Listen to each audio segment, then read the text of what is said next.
سەرۆک ترامپ هێرشی زارەکی دەکاتە سەر 4 ئەندامی کۆنگرێسی دیموکرات. دەستگای دژە تیرۆری حکوومەت یاریێمی کوردستان وێنەی گومانبارێکی هێرشەکەی هەولێر بڵاو دەکاتەوە. ئەمریکا تورکیا لە بەرنامەی فڕۆکەی F-35 دەردەکات.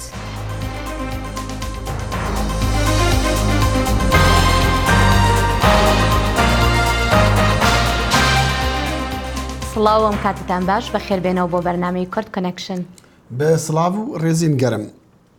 ئیران نیشانان دیار دکا کو بهیویا پنگاوان پاوێژە ji بۆ دانوستاندنان بە ڕێڤەبەریya سەرۆک دۆناڵد ترامپ را بمەبەستا کێمکردنا گرژیان لەسەر بەرنەماخوا یا ناوۆکی. وەزیرê derve yê Îranê Mihemed Cawad Zarîf li Newyorkê gotta rojnamevanan ku Tehran dê pitir rê bide lêkolînan li ser bernema wê ya navokî eger Washington cezayên aborî li ser Îranê hilîne lê ev dest pêşxeriya bi pêngavek mezin tê naskirin û nîşandan bi sarî hat bersivdan îro Îranê got çi ji firokên wê yên bê firokavan nehatine xistin.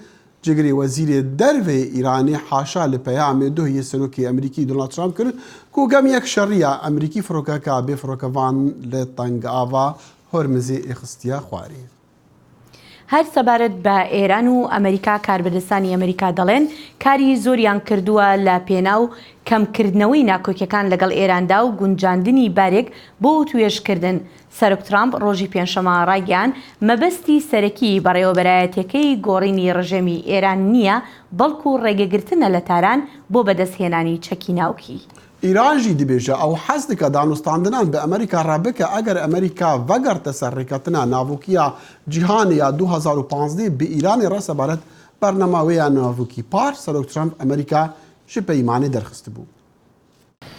Birêka wan sizayên aboriyên Emerîka danayîne ser Teheranê, hevalbendên Ewropîyên Emerîka neçar kirin ku bazirganiyên xwe digel Îranê berteng biged. Li roja sêşembî wezîrê derveyê Emerîka Mike Pompeo gotî ku ew siza li ser Îranê dikarîger bûyne. Di meha Zîranê de bi rêjeya not heta not û pênc ji sedê merê li hinartina petrola xava Îranê ji bo cîhanê kêm kiriye û me rawistandiye. Hûn dikarin bibînin ku rejîma Îranê bi zavê dike da çareseriyekê ji bo rewşa xwe ya aborî bibîne. Îranê bersiv da bi zêdekirina çêkirina berhemên navokî pitir ji rêja diyarkirî di peymana 2015 da. Serokê Oliyê Îranê Ayetullah Alî Xameneî got ev e bersivdana binpêkirina peymana navokiyê ye ji layê Ewropîyan ve.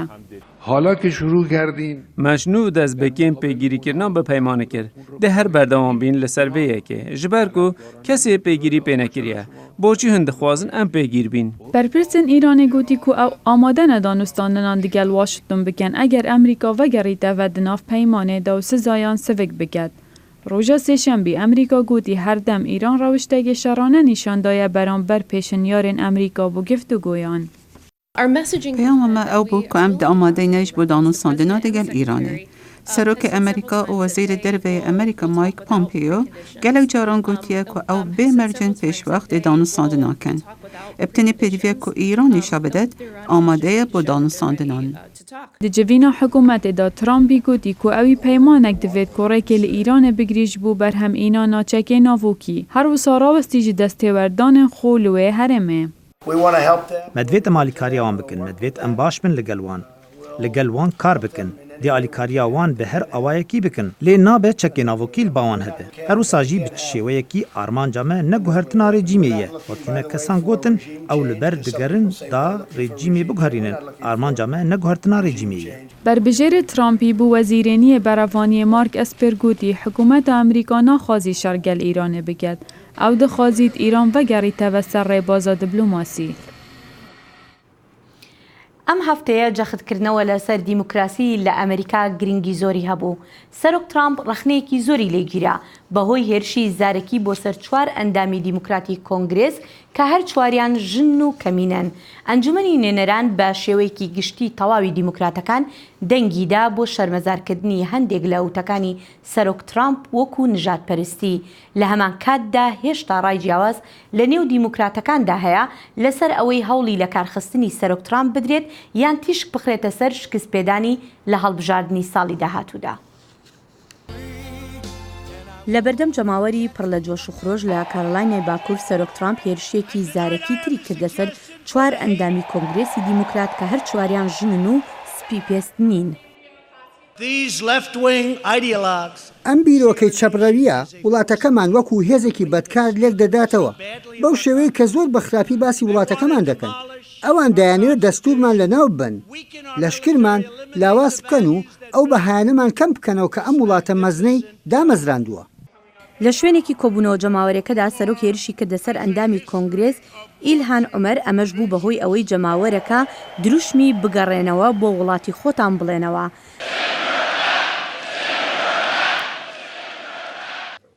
ئەم دەرکەوتنە مشتومڕ لەسەرەی ترامپ لە هەمان ڕۆژدا بوو کە ئەنجومەنی نوێنەران دەنگیدا بۆ وەلاوەنانی هەوڵێکی هەندێک لە دیموکراتەکان بۆ پرۆسەی دەرکردنی سەرۆک.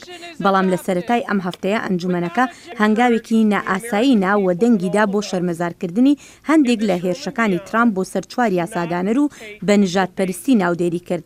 هەموو دیموکراتەکانی کۆنگرێس پشتیوانیان لەو بڕیارە کرد لە ناویاندا کەسایەتی ناوداری مافی سیڤیل جۆن لویزی نوێنەری جۆرجیاش. من دەزانم نەژادپەرستی چییە کاتێک دەیبینم. من دەزانم چییە کاتێک هەستی پێ دەکەم و لە بەرزترین ئاستی حکوومەتدا هیچ شوێنێک بۆ نەژادپەرستی نییە. زۆربەی دیموکراتەکان لەو بڕوایەدان سەرۆک ترامپ هەوڵێکی مەترسیدار دەدات بۆ کۆکردنەوەی پشتیوانی لەسەر بنەمای نژادپەرستی. ئەمانە تەنها وشەنین. ئەمە وەکو بەنزینکردن بە ئاگرەوەیە بۆ تێکدانی مێشک. ترامپ نکۆڵی لەوە دەکات کە نژادپەرست بێت، بەڵام ئەو ئەندامە کۆنگرێسانە وەکو سۆشیالیست لە قەڵەم دەدات و داوایان لێ دەکات لە وڵاتەکە دەربچنە گەر بەدڵیان نییە. هەندێک لە کۆمارەکان ناڕزاییان لەبارەی ئەو هێرشانەوە دەربڕیوە، بەڵام زۆربەیان لە ناویاندا سیناتۆر کەنەدیش پشتیوانی لە ترامپ دەکات. ئەمە چین نییە، کوریای باکوور نییە، ئەمە ئەمریکایە و ئەگەر ڕقت لە وڵاتەکەمانە تۆ ئازادی هەر کاتێک بتەوێت بەجێ بهێڵیت. ئەم هێرشە زارێکیانەی ئەم هەفتەیە دەشێوەکو دەستپێکی هەڵمەتێکی هەڵبژاردننی زۆر توند و ناشرینی ساڵی داهاتوو لێی بڕواندرێت.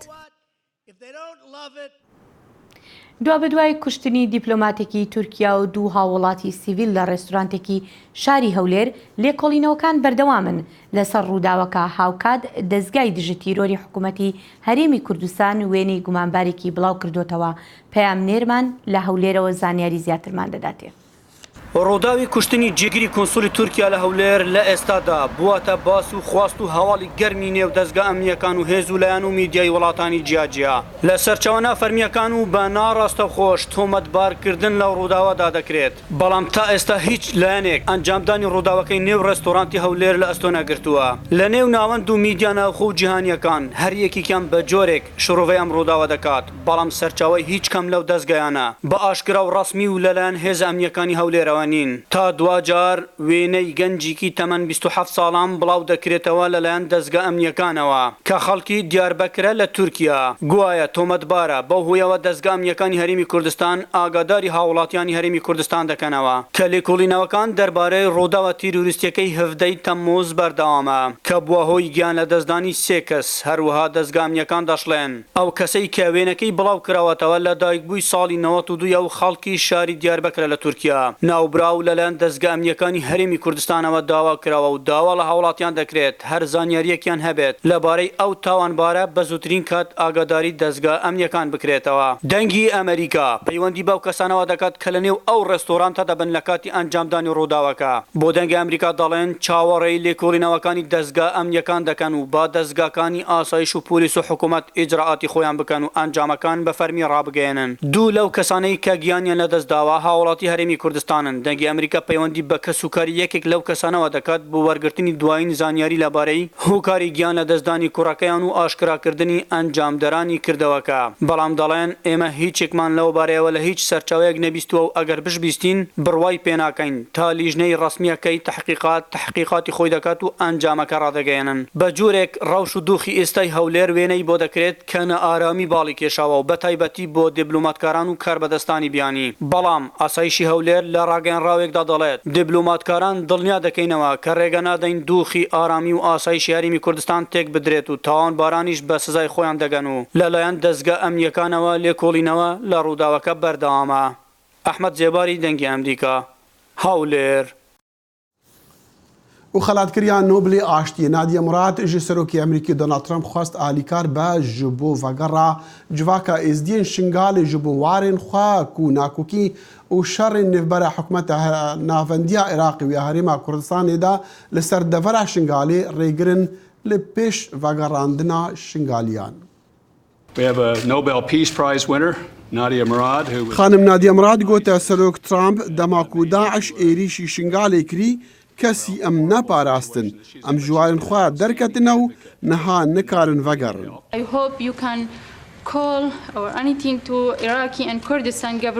Ez hêvî dikim hûn digel hikûmeta Iraqê û ya Herêma Kurdistanê baxivin. Min cihekê bi selamet divêt ku lê bijîm.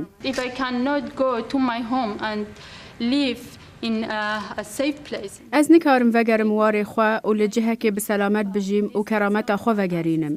Mesele ne Daeş e. Mesele ew e ez di xeterê de me. Xelkê me nikare vegerin. Em bi tenê nîv milyonîn. Nadia Murad ku bi Nobela Aştiyê hatiye xelatkirin ji ber xebata wê ya aştiyana ji bo nehêlana koletiyê û teedayên namûsê li Koşkaspî digel serok Trump axeft li demê civîneka jimareyeka rizgarbûyên eşkencedan û tepeserkirinan li ser binemayên bawerîn wan yên olî. Ez hêşta xebatê dikim ji bo ku bi selamet bijîm. Ez hêvî dikim hûn tiştekî bikin. Rast e Daeş hatiye jinav birin. Lê ka 3000 jin û zarokên êzidî ku wan li 3 tebaxa 2014 girtin. And you had the Nobel Prize. Yeah. That's incredible. Nadia Murad beşdarî konferansê salana yê duem yê pêşxistina azadiyên olî bû ku Wezareta Derveya Amerîkî ji bo çalakvanên civaka sivîl li seranserî cîhanê rêk dixe.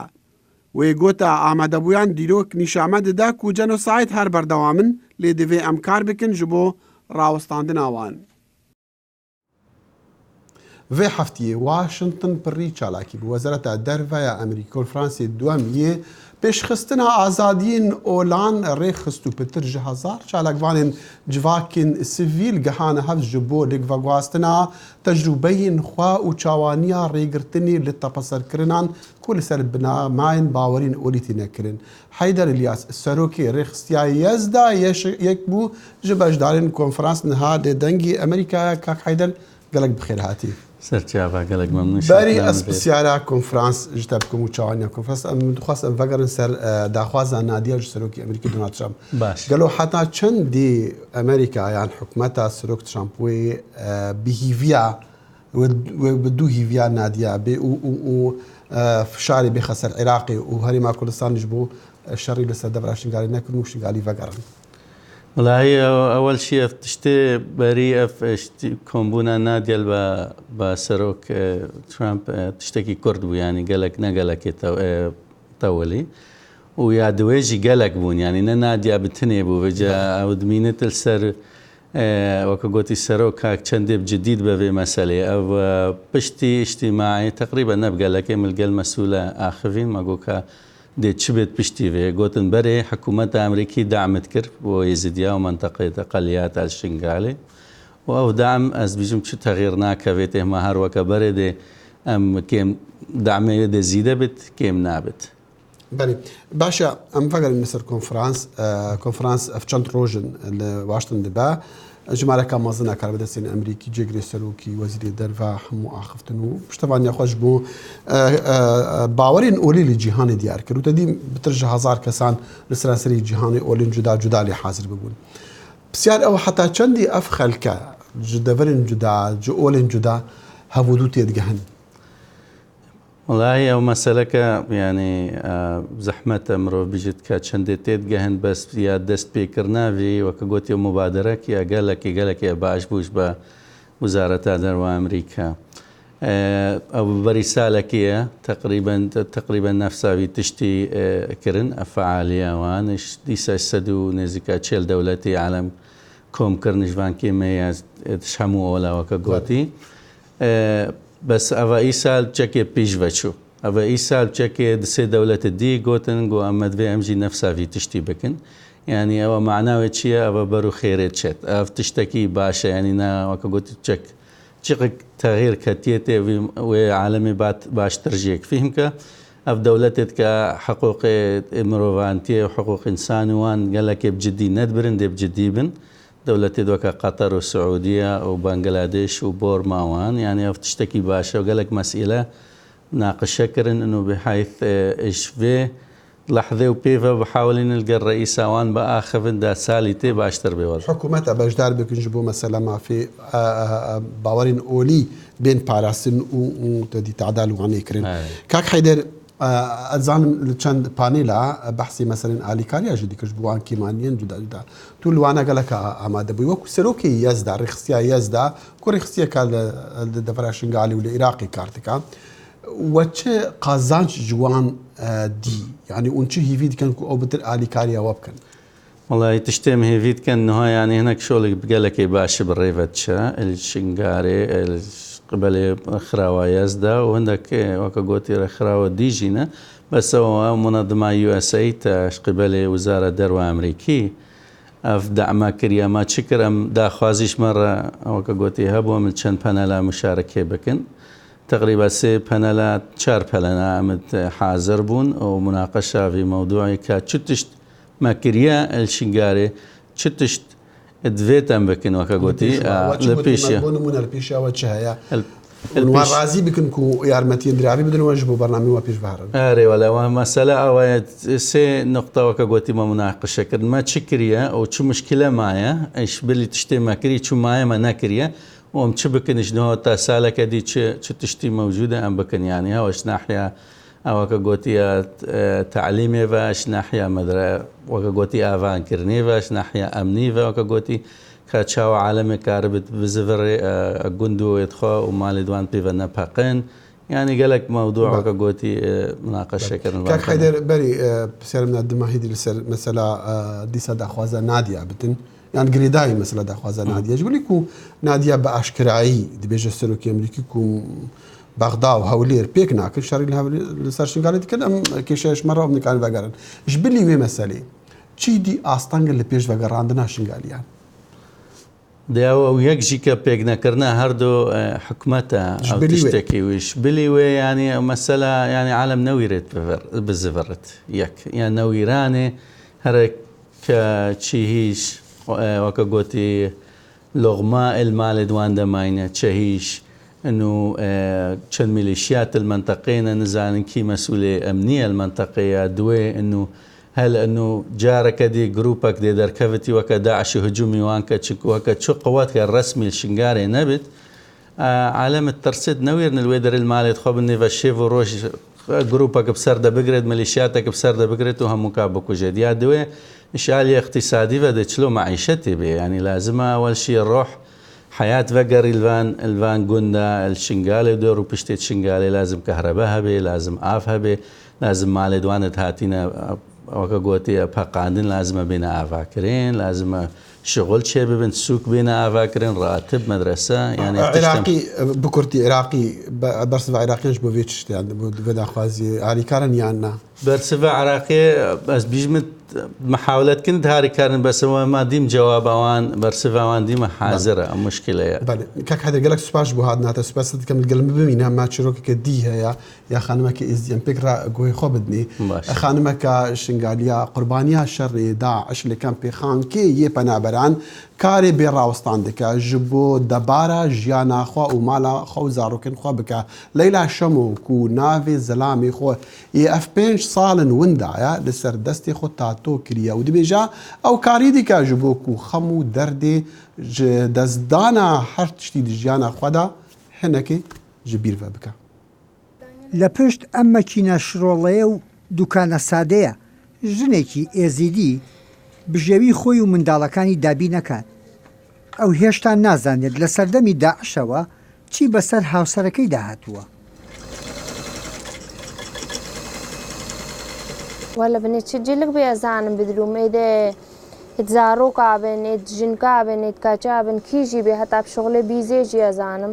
لە کەمپی خانکەی پارێزگای دووهۆک بە سەردان خێزانی ئێزیدی ئاوارەی شنگال و دەوروبەری لەوێن. هەر ماڵێک چەندین چیرۆکی جەرگبری لە هەک بەدایە. ئەم خانمەش ڕەنگە خۆشبەخت بێت بۆ بیرچوونەوەی ئەوەی بەسەر کەسوکارەکەیدا هاتووە وێڕای بژێوی پەیداکردن ئەم کارەشی هەڵبژاردی بێت.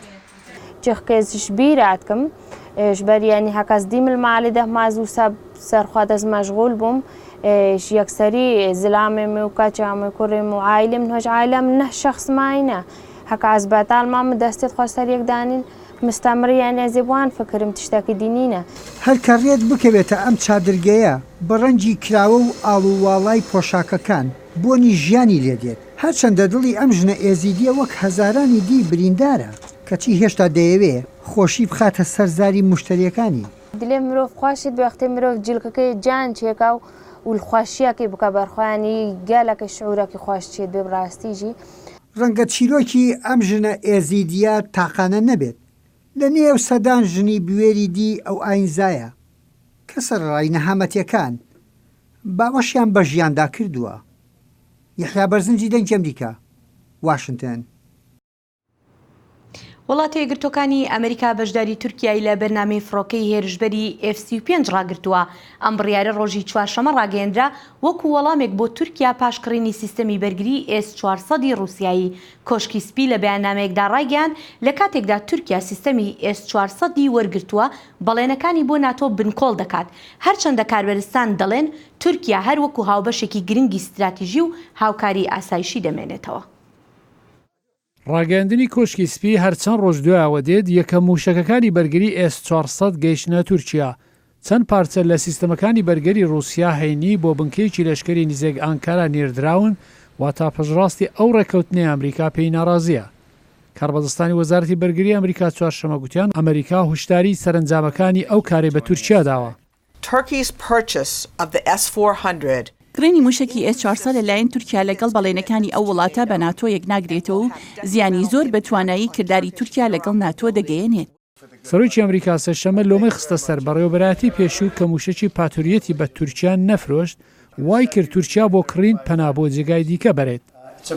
تورکەکان لە دۆخێکی زۆر سەختدان و ئەمریکاش خراوەتە دۆخێکی گەلێک سەختەوە. تورکیا هاوکارێکی دارایی بۆ پەرەپێدانی پرۆگرامی F-35 بووە. هەندێک پارچە بۆ جێدەکان لە تورکیا بەرهەم هێنراون و فڕۆکەوانانی تورکیا لە ئەمریکا شارەزایی فڕۆکەوانی کراون. هەمووی ئەوانە ئێستا کۆتایی پیاتوە لە میانێ ئەو نیگەرانیانەی کە سیستمێکی رووسیا لە تورکیا توانایی دەداتە پسپۆڕانی تەکنیکی رووسیا زانیاری نەهێنی لەسەر سیستمی موشەکی ستێلت کۆبکەنەوە کە خاوەن تەکنۆلۆژی پێشکەوتووی شەڕە. لە دەمێکدا بڕیاری تورکیا جێگەی داخە مسۆگەری بۆ پاراستنی پرۆگرامی F-35 و تواناییەکان کە بۆ هاوپەیمانانی ئێمە دابین دەکات دەبێتە کاری هەرە سەرەکی. هەروەها نیگەرانی هەن کە ڕێکەوتنی تورکیا لەگەڵ رووسیا توانایی و یەکێتی ناتۆ لاواز دەکات. کاربەدەستانی وەزارەتی بەرگری چوارشەمە گوتیان کە تورکیا هەروە هاوپەیمانێکی گرنگی ئەمریکا و ناتۆیە. ئەمریکا زۆر ڕێز لە پەیوەندی استراتیژی ئێمە لەگەڵ تورکیا دەگرێت ئەو پەیوەندیە بە نەگۆڕی دەمێنێتەوە. تورکیا بۆ ماوەی 6 ساڵان ئەندامی ناتۆ بووە بەڵام لەوە تا 2016 کە کودەتا سەرنەکەوتوەکە ڕوویدا وردە تورکیا لە ڕۆژاوا دوورکەوتوتەوە.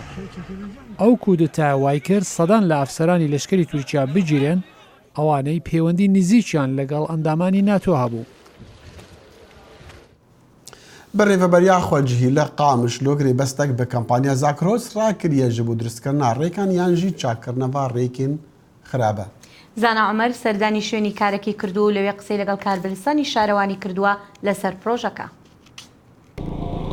پشتی گازنên tund ji aliyê gelên Qamişloyê ve ji ber riyên gov bajêr hatine xerakirin. Şaredarî dest bi projeya serrastkirina riya kiriye. Di 23 Nîsana Borî de her du şaredariyên gel ên navçeyê Rojhilat û Rojavayê Qamişlo peymaneke bi şirketa giştî ya riyan Zagros re bo serrastkirin û zivtkirina riyan imze kir. Li gorî şaredariya gel a Qamişloyê heftê ji sedî ji kolanên bajar xerab bûne û dê şêst ji sedî serrast û zift bikin. Cîhan Yusuf cîgera hevserokatiya şaredariya Taxa Xerbî ya Qamişloyê ji dengê Amerîka re da zanîn got ev proje ji 16 Hezêrana Borî de dest pê kiriye û heta 1 Îlûnê bi dawî bibe. Ziftkirinê pêşî li riyên bajêr ên sereke wê dest pê bike.